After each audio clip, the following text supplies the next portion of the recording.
Hi అండి. మా ఇంట్లో ఈరోజు కాకరకాయ ఫ్రై అండి. కారపొడి వేసి పల్లీలు కూడా వేసుకోవచ్చు, నా దగ్గర లేవు, ఉట్టి కారపొడి కొట్టేసాను.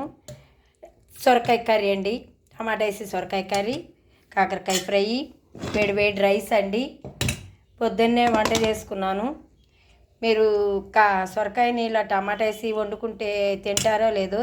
ఇదిగో కాకరకాయ చూసే ఎంత బాగా పొడి పొడిగా వేసి ఉల్లిపాయలు వేసానండి. ఏం లేవు నా దగ్గర, అందుకని ఉల్లిపాయలు వేసి ఫ్రై చేశాను. ఎల్లిపాయ కూడా లేదండి.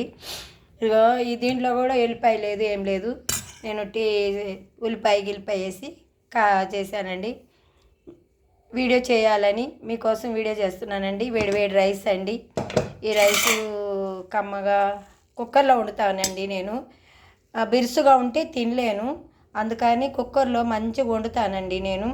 ఇదిగో ఈ సొరకాయ కర్రీ, ఈ కాకరకాయ ఫ్రై. లైక్ చేయండి, సబ్స్క్రైబ్ చేయండి, కామెంట్స్